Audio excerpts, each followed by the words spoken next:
Muy buenos días, de aquí desde la Sociedad Médica de Adscritos, de Médicos Adscritos del Hospital Civil de Guadalajara, Fray Antonio Alcalde, y de parte de nuestro presidente, el doctor Funyenki Montalberi.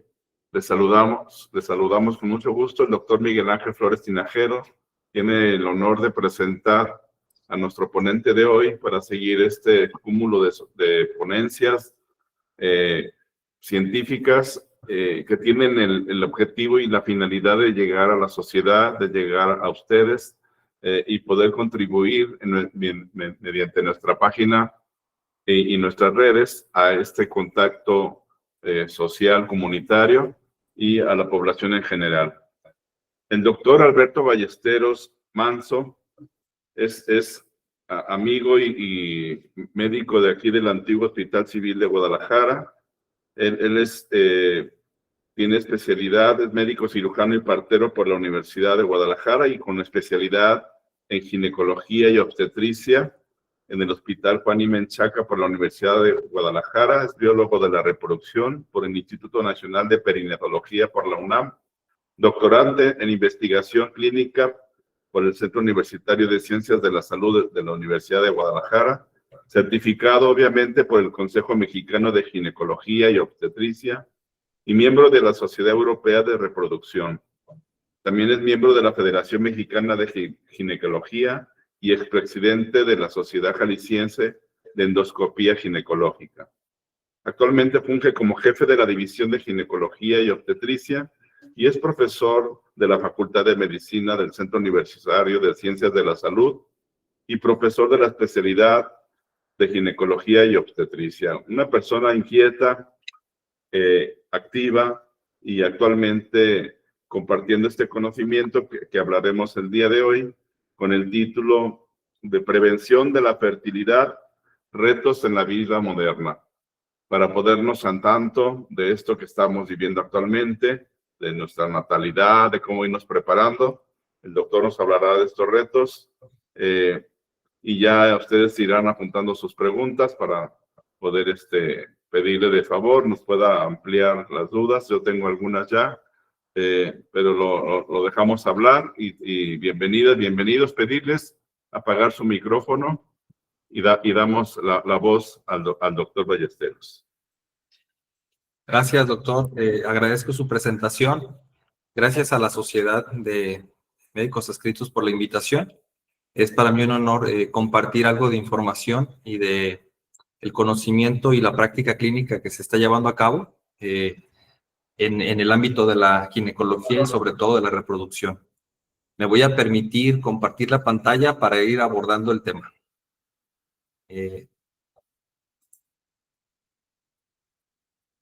Sí me escuchan bien, ¿verdad, doctor Tinajero? Nada más confirmando.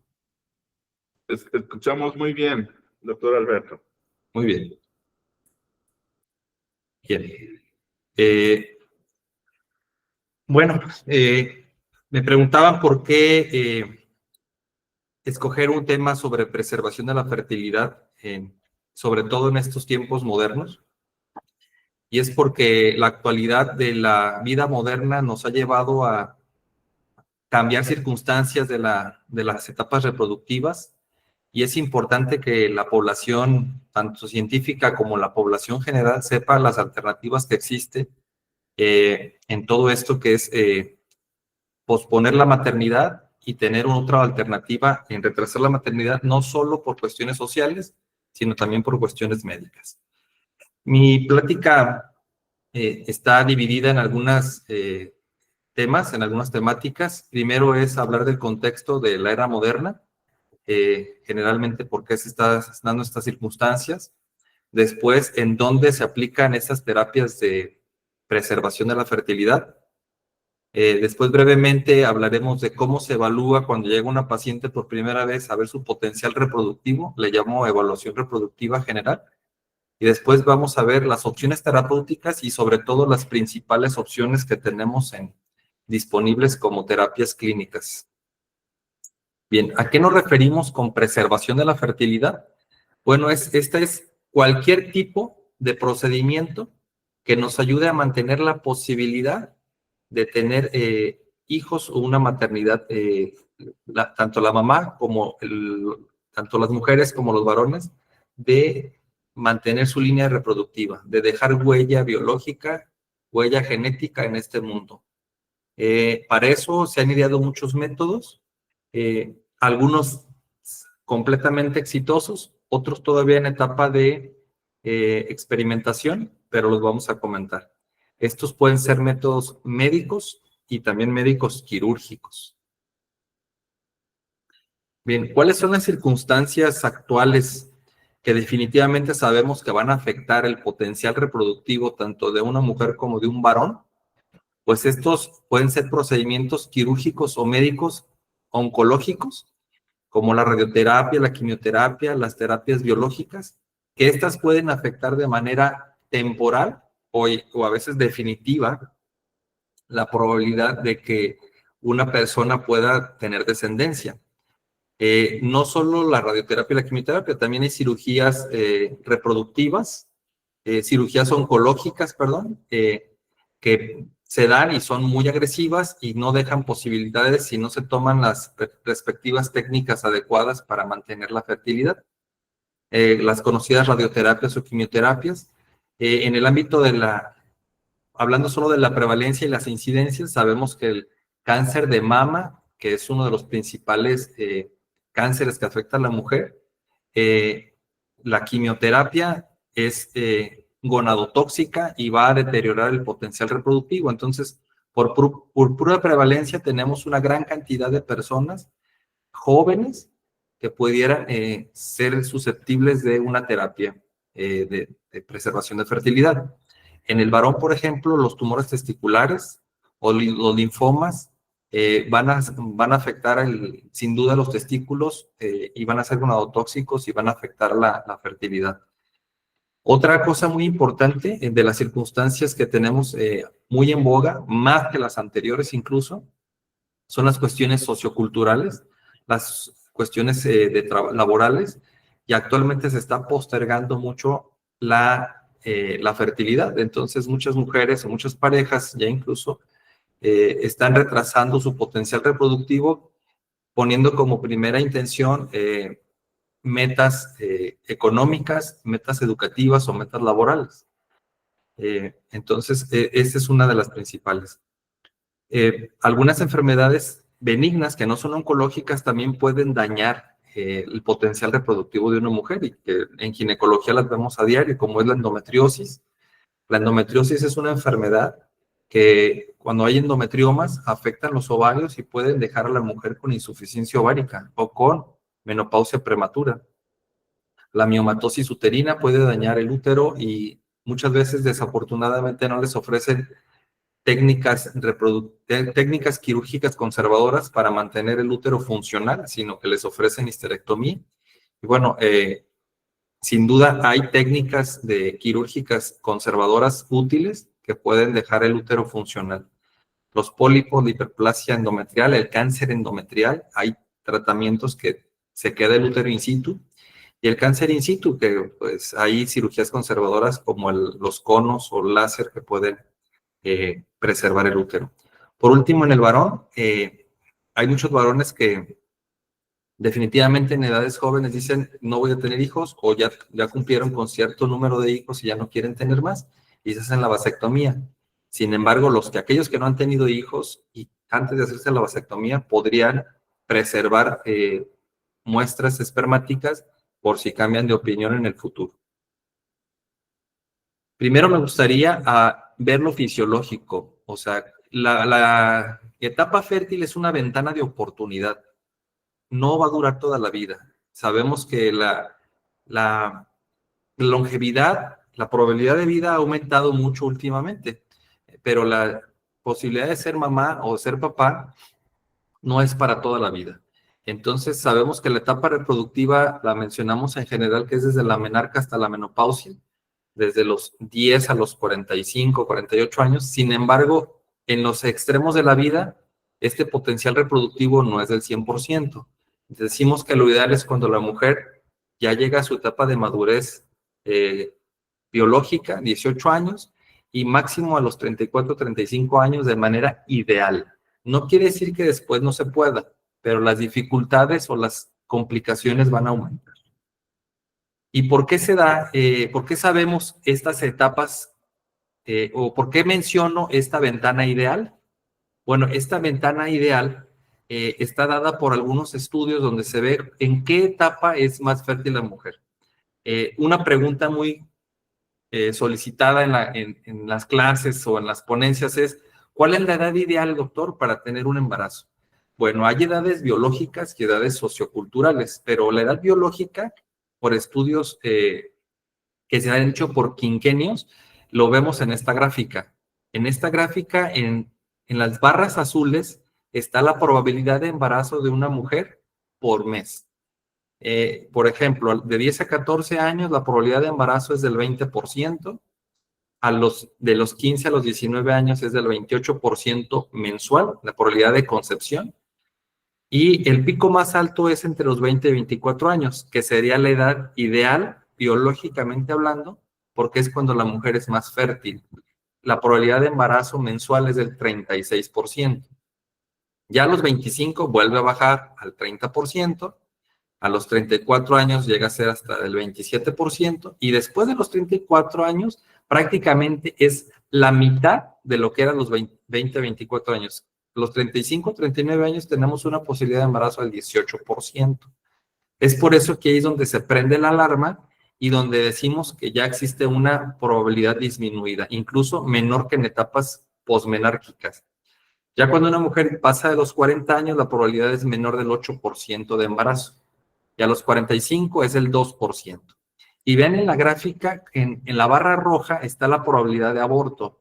Esta es la prevalencia de aborto por edades.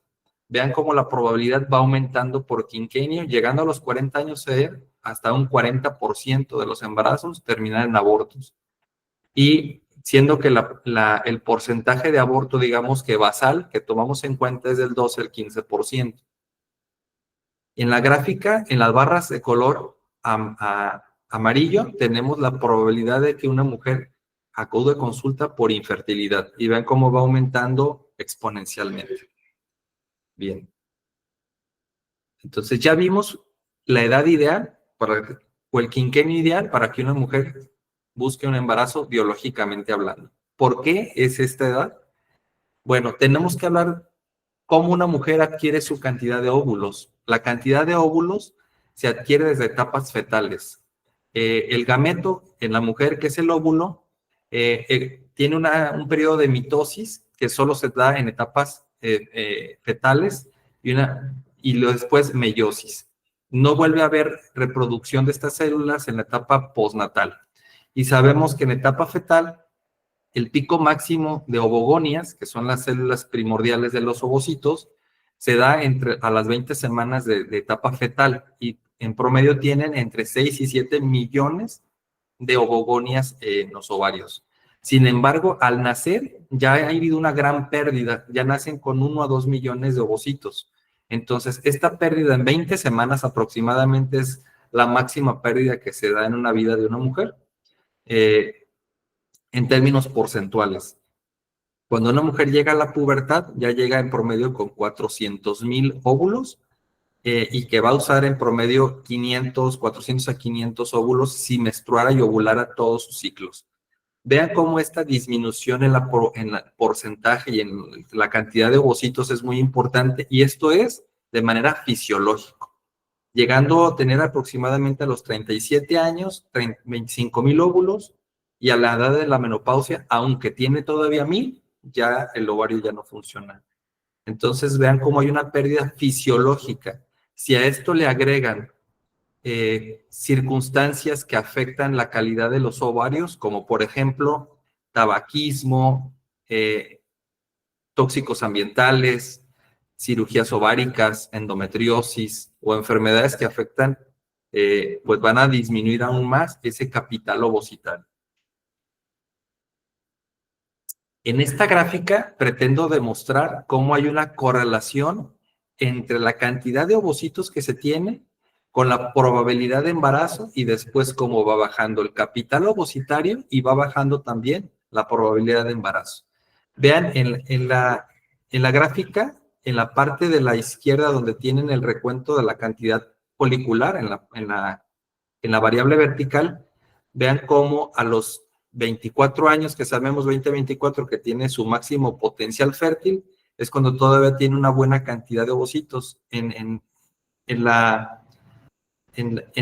línea verde es el capital ovocitario y en la línea roja es la probabilidad de embarazo y vea cómo va disminuyendo. Hay otra gráfica más explícita. Voy a pasar la diapositiva. Bueno, a este cambio se le llama senescencia ovárica. Entonces, el ovario tiene un tiempo finito. Normalmente el ovario va a vivir la mitad de la vida, de la probabilidad de vida de una mujer actual, que su probabilidad de vida es 78, 80 años. En términos generales en México, pues nomás va a funcionar el ovario de los 10, que empieza la menarca, que empieza la activación ovocitaria, a los 45 años. Entonces, prácticamente son 40 años de vida que tiene que aprovechar si quiere ser mamá. La menopausia en promedio actualmente en México está llegando entre los 48 y 50 años. Sin embargo, ya es tarde para pensar en un embarazo fisiológico por probabilidades. Bien, entonces el ovocito o el óvulo es un recurso finito que está determinado principal genéticamente. Eso ya viene desde que se está formando el feto, por lo que les decía la mitosis y meiosis ovocitaria. Es adquirido durante la etapa fetal y se va agotando cada etapa de la vida. Bien, miren, en esta diapositiva vamos a hablar de cuáles son las tendencias de procreación en el mundo y tomé como ejemplos países europeos, Estados Unidos y México. Es una gráfica que tiene información de un artículo que está ahí la referencia y tiene también información del INEGI de México. Vean cómo la tendencia en procreación en México, perdón, en los Países Bajos, en la etapa, en 1974 era de 1.77, prácticamente 2 hijos por pareja. En Italia igual de 2 hijos, en Estados Unidos 1.7, y en México un poquito antes, porque no tenemos el dato del mismo año, era de 7 hijos, o sea, una gran cantidad. Vean, en 1996, 20 años después, en Países Bajos disminuyó un poquito, 1.5 en promedio. En Italia, 2%, 2 hijos por pareja. En Estados Unidos, 2 hijos. En México siempre vamos un poquito atrás de las tendencias. En 1980 era de 4 hijos, pero vean cómo en 1923 ya la probabilidad, la tendencia de procreación es de 1.6. Y en la última línea, en la última columna, viene la edad media en la que las parejas o las mujeres se embarazaban. En Países Bajos, la edad promedio es de 27 años, en Italia 31, ese es del año 2023, en Estados Unidos de 27 años, y en México sigue siendo una edad joven, 21 años, pero generalmente para personas que no tienen educación de media superior hacia arriba, sino de media hacia abajo. ¿Por qué ha sido el auge en las técnicas de preservación de la fertilidad en el mundo? Bueno, porque en los últimos años existe una clara tendencia a posponer la maternidad. Eso es por la emancipación femenina, por la libertad que han tenido las mujeres igualitaria hacia el sexo masculino para poder tener estudios más avanzados, igualdad laboral y otras libertades que se les han dado. Otra es una anticoncepción efectiva, no porque tengan vida sexual, quiere decir que van a embarazarse sin haberlo planeado. Ya la anticoncepción es muy efectiva de manera rutinaria, siempre y cuando se haga de la manera correcta, y eso les da posibilidades de posponer su maternidad. Sobre todo ahorita las jóvenes están anteponiendo objetivos profesionales y laborales. No debemos de dejar de lado también que hay un aumento en la tasa de divorcios y en la formación de nuevas parejas, por lo que cuando encuentran su pareja ideal, ya se les fueron algunos años de vida reproductiva. Y otra es, bueno, que es una realidad que la mayoría de mujeres profesionistas están buscando la maternidad después de los 30 años. Esto también ha dado paso, bueno, a que mejoró mucho el pronóstico de vida en los tratamientos oncológicos. Antes la probabilidad de vida o la supervivencia era baja, sin embargo actualmente cuando hay métodos de screening o tamizaje para detectar cáncer de mama, cánceres de médula ósea, cáncer cervicuterino, etcétera. De manera temprana, pues las tasas de curación son muchas más altas y por lo tanto les dan oportunidad a seguir viviendo y a buscar un embarazo en etapas tardías. Y otra realidad es que se ha avanzado mucho en las técnicas de reproducción asistida. Ahorita vamos a ver algunas de ellas, mencionarlas, que son muy exitosas y que les dan la posibilidad de seguir siendo mamás. Bien, ¿cuáles son las consecuencias de retrasar la maternidad? Bueno, ya vimos en la gráfica inicial cómo a mayor edad, mayor porcentaje de infertilidad o subfertilidad, porque los ovocitos van perdiendo su capacidad reproductiva y eso es porque va envejeciendo sobre todo la maquinaria citoplasmática. Se ha relacionado mucho con defectos del uso mitótico, en donde ya no se hace la meiosis adecuadamente y por eso vienen el aumento en la tasa de problemas cromosómicos y síndromes, y eso aumenta la tasa de abortos, aumenta la probabilidad de muerte fetal tardía, los bebés también tienen más riesgo de bajo peso al nacer, aumentan, por lo tanto, debido a ese envejecimiento genético del óvulo, sobre todo la maquinaria citoplasmática, aumentan la tasa de trastornos genéticos, las trisomías más frecuentes, pues conocidas, la 21, la 13, 19, síndromes conocidos en ginecología. También a mayor edad aumenta la probabilidad de embarazo múltiple y eso aumenta la comorbilidad en los embarazos y eso aumenta el riesgo obstétrico. Bien, esto es nada más para volver en base a lo que comentamos en la diapositiva anterior, vean cómo la probabilidad de aborto y la probabilidad de infertilidad va aumentando con la edad. Aquí está mi cursor. Va aumentando la probabilidad de aborto debido a esos defectos cromosómicos y al deterioro de la función orgánica de la mujer y aumenta la probabilidad de infertilidad. Bien, ¿cómo evaluamos una mujer o un varón cuando llega en etapa para ver su potencial reproductivo? Bueno, hay unas pruebas sobre todo de lo que más afecta cuando va envejeciendo o ganando edad una mujer es el deterioro del capital ovocitario y de la función ovárica. El útero se ha demostrado que mientras se le estimule adecuadamente con las hormonas estrógenos y progesterona, sigue funcionando aún en etapas tardías. Entonces, el problema no es propiamente ni la vagina ni el útero, sino es el capital ovocitario, la función ovárica. Y en el varón, la tendencia es un poquito más tardada. Normalmente se dice que después de los 60, 65 años baja el potencial reproductivo y sí viene acarreando otra serie de consecuencias. También un varón posponer la fertilidad se ha relacionado con enfermedades del imprinting genómico, como síndrome de Angelman, síndrome de Beckin-Wiedemann, etcétera, en hombres que han pospuesto su paternidad. Vamos a ver cómo evaluamos una mujer en su potencial reproductivo cuando llega a preguntarnos en qué circunstancia, en qué etapa está. Bueno, sin duda las pruebas de reserva ovárica nos han permitido esclarecer cuánta cantidad de óvulos tiene una mujer. No directamente nos dictan la calidad, pero sí la cantidad. Y sabemos en estudios que se han hecho experimentales y en estudios clínicos incluso, que la cantidad muchas veces va relacionado con la calidad. No al 100%, pero sí se relaciona cantidad y calidad. Y al menos tener más cantidad, pues brinda más probabilidades en frecuencia de encontrar un ovocito sano. Entonces, ¿cómo encontramos esa cantidad de óvulos? ¿Cómo sabemos una mujer qué cantidad de óvulos tiene todavía? Tenemos las pruebas que se llaman pruebas de reserva ovárica y las vamos a mencionar en la siguiente diapositiva. Tenemos pruebas de reserva ovárica clínicas, tenemos pruebas de reserva ovárica hormonales y por visualización ultrasonográfica. ¿Cuál es la prueba clínica más fiable? Pues la edad. La edad es un determinante, ya lo vimos en las gráficas iniciales, que nos va a decir más o menos su probabilidad de embarazo por mes y ahorita vamos a ver y ya vimos en la segunda diapositiva qué cantidad de óvulos se calcula que tienen en determinadas edades. Entonces, la edad es el dato clínico más fácil de obtener, más barato para saber en qué etapa se encuentra. en etapa de madurez temprana, madurez tardía o en etapa premenopáusica prácticamente.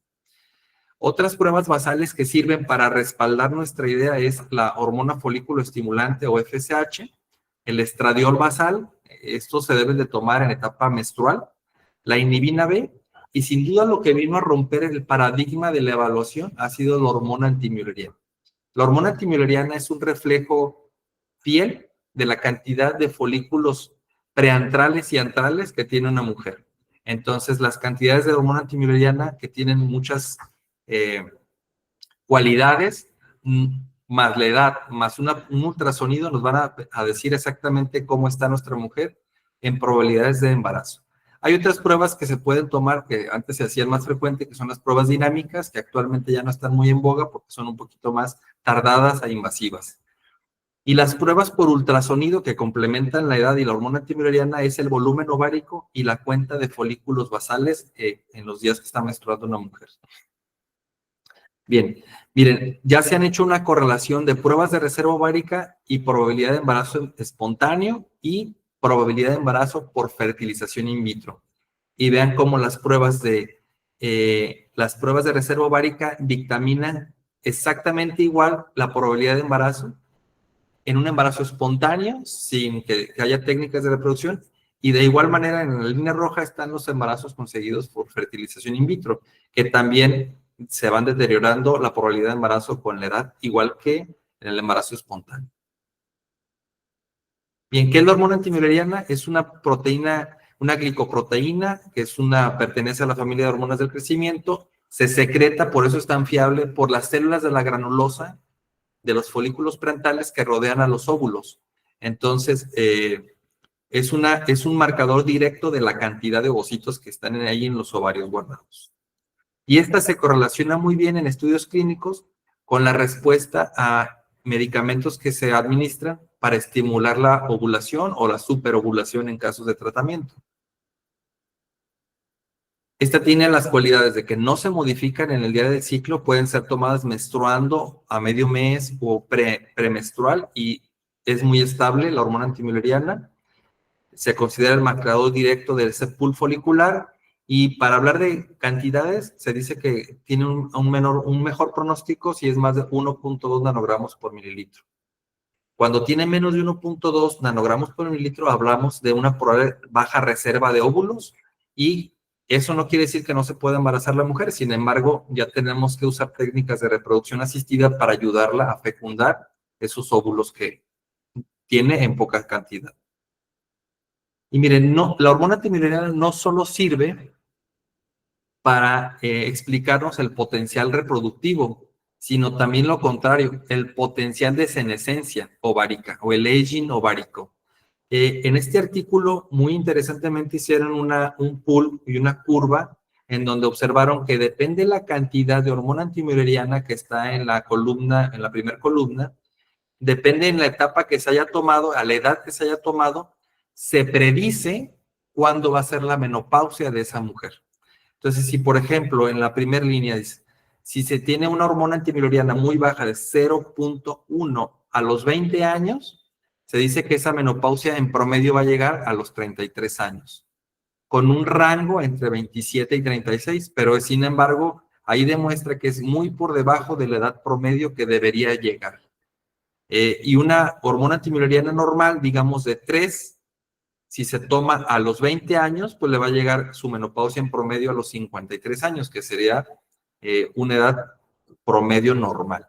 Entonces, esta curva, en esta gráfica, en este estudio, nos sirve también para predecir la menopausia cuándo va a llegar. Bien, tenemos, ¿cuáles alternativas tenemos entonces como técnicas para posponer la fertilidad? Ya entrando de lleno a las técnicas de preservación de la fertilidad. Tenemos técnicas quirúrgicas que son invasivas, que se seleccionan de acuerdo a ciertos casos, como es la transposición ovárica. ¿Eso a qué me refiero? Es una técnica quirúrgica que saca del campo de acción a los ovarios cuando se va a radiar. Cuando hay radiaciones focalizadas en la pelvis, hay que mover esos ovarios fuera del campo para que no se radien tanto. Otra opción que tenemos es extraer fragmentos de tejido ovárico para vitrificarlo y después poder hacer un autotrasplante autólogo de tejido ovárico. Es una técnica quirúrgica que se ha hecho en el mundo y ya ha dado ya resultados después del autotrasplante, que se hace con otra cirugía nueva para volverle a regresar su fragmento ovárico. Ya ha habido hijos nacidos de esas pacientes. La cirugía conservadora de útero se puede catalogar como una técnica de preservación de fertilidad en aquellas mujeres donde no se extirpa el útero por alguna patología. Ejemplos de esa cirugía son la miomectomía, el cono cervical, la histeroscopia quirúrgica, etc. Y una técnica relativamente que está experimental es la transposición uterina. También es quitar el útero de su área natural y hacer una transposición. En el último Congreso Europeo que tuve oportunidad de ir, que yo tuve oportunidad de ir hace 2 años, hablaban de transponer el útero poniendo el canal cervical en el ombligo para sacar al útero del área quirúrgica o del área de radiación cuando había cáncer pélvico. Esto está en etapa de experimentación, pero se está intentando hacer. Y definitivamente las técnicas que se hacen de rutina con una tasa de éxito muy alta son la vitrificación de los óvulos o la vitrificación ya de embriones formados para después hacer todo el ciclo de fertilización in vitro en el laboratorio. La opción para el varón es vitrificar el semen, que es más fácil, es menos invasivo, más fácil que en la mujer. La ovodonación es otra técnica quirúrgica y, bueno, el uso de análogos de quimioprofiláxicos con análogos de GnRH. En mujeres que se han tenido que someter a quimioterapias, sobre todo en linfomas o leucemias, se dice que si están en etapa posmenárquica, se pueden usar análogos de GnRH para dejar en pausa el ovario y tratar de protegerlo un poco. Ha habido resultados contradictorios en diferentes estudios, pero en algunos ha demostrado que usar análogos de GnRH durante el tratamiento de quimioterapia protege un poco al ovario. Bien, vamos a entrar de lleno a la técnica que ha revolucionado el mundo moderno en la preservación de la fertilidad. Y lo digo que ha revolucionado la posibilidad de ser mamá, porque es una técnica que ya la hacemos de rutina, es muy noble y es altamente efectiva, que es la vitrificación de ovocitos o definitivamente ya la vitrificación de embriones ya formados. ¿Cómo llegamos a vitrificar óvulos? Bueno, pues se utilizan técnicas como si fuéramos a hacer una fertilización in vitro, donde tenemos que estimular al ovario con medicamentos que son gonadotrofinas, ya sea FSH urinaria o recombinante, en donde se estimula el ovario para que el reclutamiento folicular, que normalmente y fisiológicamente se reclutan 8 o 10 folículos, sin embargo domina uno solo y solo se ovula uno, aquí rompemos ese reclutamiento y esa dominancia fisiológica y con la estimulación ovárica extraemos muchos ovocitos que estaban destinados a la atresia o a la represión natural. La estimulación ovárica ahorita está, la más rutinaria es parentelar o inyectable, son 8 días de inyecciones y después de eso vamos midiendo cómo va creciendo el folículo y ya cuando está maduro ya procedemos al siguiente paso, que será la extracción del ovocito. Vía transvaginal es un procedimiento ambulatorio, no doloroso, con sedación, en donde vía transvaginal con un ultrasonido y una aguja montada, puncionamos un folículo, lo succionamos y lo pasamos en un tubito a la cajita de Petri, al laboratorio, para que evalúe los ovocitos. Ya cuando evalúa los ovocitos viene el paso decisivo en el laboratorio, que es la vitrificación del ovocito, o si lo determinan fecundar, de acuerdo al paciente, si tiene pareja o no tiene pareja, lo fecundan y puede almacenar y vitrificar embriones ya formados. Sin embargo, para decidir si es una vitrificación de ovocito o una vitrificación de embriones, se tiene que planear, se tiene que ver el paciente y cuál. Por ejemplo, una mujer soltera que no tiene todavía y no sabe quién va a ser su pareja, etcétera, pues va a vitrificar ovocitos. Una persona que tiene algún problema de conciencia religiosa, que no quiere tener embriones vitrificados, y también por el problema que después, si no los va a usar para que no queden embriones vitrificados, va a vitrificar ovocitos. Sin embargo, si es una mujer ya con una pareja constante, con una pareja, o está casada o en unión libre, lo que sea, pero ya tiene una pareja, pueden vitrificar embriones y ya quedar. La ventaja de vitrificar embriones es que ya sabemos cuántos ovocitos sí funcionaron a formar al menos un embrión en etapa de blastocisto. ¿Cómo se hace la vitrificación? De manera muy sencilla, les puedo comentar que es una técnica donde al extraer el ovocito, lo limpian, lo decumulan y se le ponen, se limpian las células que van alrededor del ovocito y se le ponen unas sustancias crioprotectoras. Estas unas sustancias crioprotectoras van a cambiar el agua del citoplasma por unas soluciones que no tienden a evitar la cristalización del agua y por tanto se pueden sumerger en temperaturas de menos 106 grados centígrados. Es una congelación ultra rápida que permite que se quede congelado el material genético, la maquinaria citoplasmática, pero sin dañar las membranas por la congelación del agua. Porque el problema cuando se congela un tejido es que se congela el agua, se forman cristales y esos cristales rompen las membranas, ya sea de los organelos o de las membranas externas, y rompen la célula.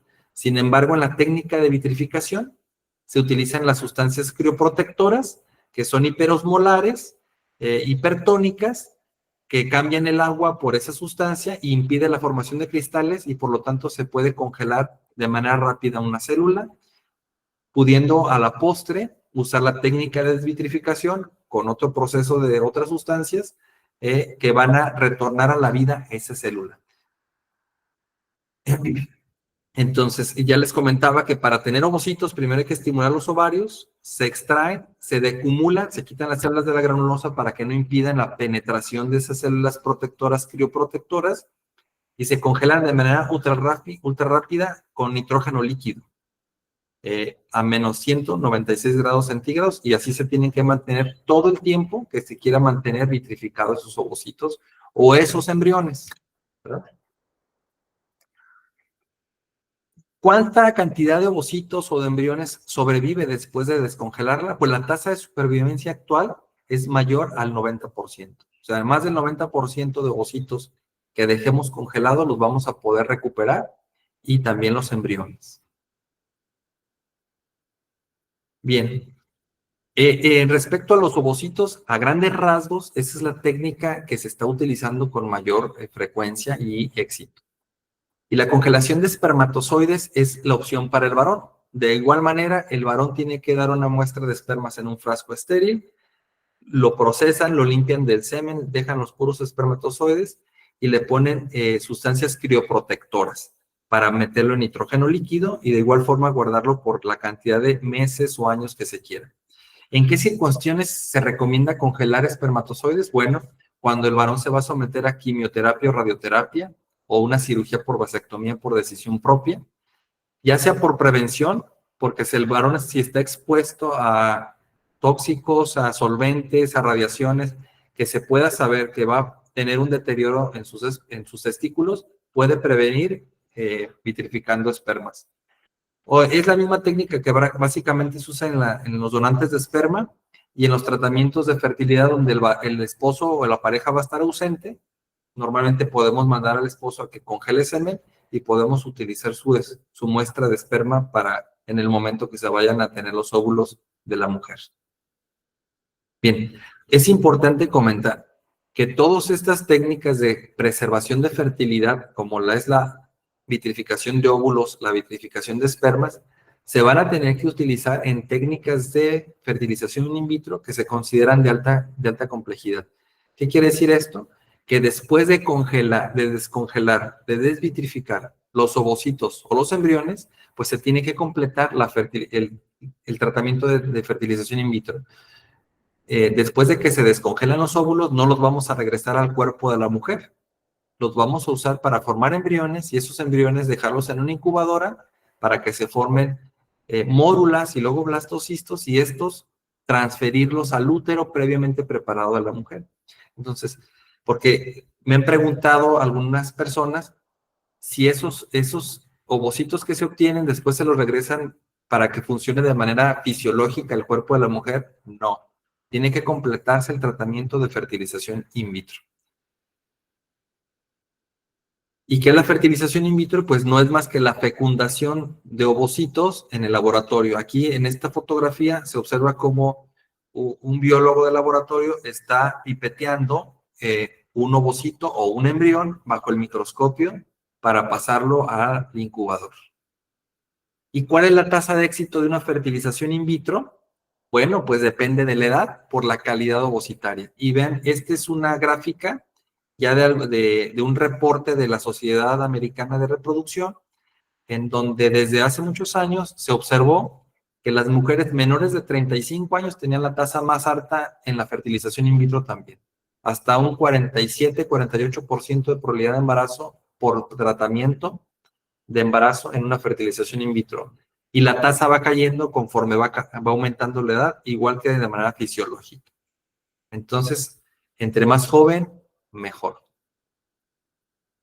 Este es el registro de la Sociedad Latinoamericana de Centros de Reproducción, en donde también la tasa de embarazo de igual manera va cambiando con la edad. Sin embargo, la importancia que tiene esta gráfica, y ya es antigua, es algo histórico, y lo puse porque antes se usaba en todos los ciclos doble, triple o 4 embriones transferidos. Actualmente en fertilización in vitro la política es transferir un embrión o máximo 2 embriones. En esta gráfica, en la gráfica, en la línea azul, está lo que es un doble embryo transfer, y ven la tasa de embarazo que se obtiene, y cuando se transfieren 3 embriones, aumenta la probabilidad de embarazo, sí, con la consecuencia de poder, a veces embarazos triples. Por eso ya la política es no transferir más de 2 embriones, por los riesgos que implica esto obstétricamente hablando. Y además, como las técnicas de reproducción asistida han mejorado mucho, pues la tasa de embarazo prácticamente no es necesario transferir más de 2 blastos para tener el tope de éxito por ciclo. En esta gráfica, vean cómo la probabilidad, vienen las edades de punción ovárica. O sea, vean cómo empezó en el 2000, solo un 14% de mujeres eran mayores de 40 años. Sin embargo, en el 2011 ya íbamos en la quinta parte de mujeres puncionadas, ya tenía 21 años. Más de 40 años, perdón, era el 21%.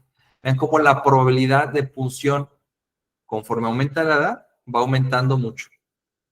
Quiere decir que estamos viendo mujeres cada vez con mayor edad en los ciclos de fertilización in vitro. Bien. Hay otras técnicas ya para cerrar y finalizar mi charla que se pueden agregar para tener una mayor tasa de éxito y confiabilidad en los ciclos de fertilización in vitro, y son los diagnósticos genéticos preimplantatorios. Inicialmente se hablaba de técnicas de PGD, que es diagnóstico genético preimplantatorio, y vean cómo se observó en esos exámenes genéticos que entre más edad tenía, en este estudio muestra la influencia de la edad en los daños genéticos de los embriones. En el grupo de estudio de mujeres mayores de 35 años, como hasta el 80% podía tener muchos embriones dañados, versus a las mujeres jóvenes que solo tenían el 17%. Perdón. Entre las alteraciones cromosómicas más frecuentes vienen ahí enlistadas, y actualmente ya se hace un panel genético mucho más amplio que se llama PGTA, que es para ver aneuploidías de los embriones, pero prácticamente es un cariotipo del embrión. Se ven los 23 pares de cromosomas. Bien, concluyo mi charla con esta frase de: hay que educar y concientizar a las personas de nuestro entorno, a nuestras pacientes o a nuestros colegas, de la situación del qué significa postergar la maternidad o postergar la paternidad. Se puede hacer una evaluación muy rápida y oportuna en mujeres antes de que hayan perdido su posibilidad de procrear, y hay que elegir la mejor opción de esas técnicas según la pareja o la persona. Agradezco mucho a la Sociedad Médica de Médicos Adscritos del Hospital Fray Antonio Alcalde por esta invitación, y no sé si exista alguna pregunta o comentario. Estoy abierto. Doctor Alberto Ballesteros, un recorrido muy lleno de contenido científico, muy práctico para todos nosotros. Creo que yo tenía unas preguntas, pero se fueron contestando conforme ibas platicando la ponencia. Damos unos minutos para si el público tiene algunas preguntas. Yo preguntar si la población de mamás lesbianas o papás gays también entran en estos proyectos. ¿No la escuché bien, doctor? Preguntarte si las mamás lesbianas o los papás gays también entran entre estos proyectos. Sí, doctor. Esto no está limitado a la predilección o a la preferencia sexual. Bien. Es abierto totalmente, no es algo que ni siquiera se cuestiona en los tratamientos de técnicas de reproducción. Es bueno explicitarlo, ya que la maternidad y la paternidad y formar una familia es una emoción y un deseo de los humanos y continúan y desean continuar, y ya yo creo que con estos procedimientos hay esa posibilidad de cualquier persona pueda lograr ese sueño de tener una familia y de concebir un ser humano. Y bueno, pues todo este recorrido desde la preservación, desde las edades, desde cómo cuidar, desde si se tiene una enfermedad, cómo lograr hacer también la preservación. Todo este recorrido ha sido de manera importante, y qué bueno que se dan estas sesiones para poder quedar ahí este material guardado para quien quiera acceder a este mismo. En espera de algunas preguntas, si alguien desea hacer alguna, con mucho gusto.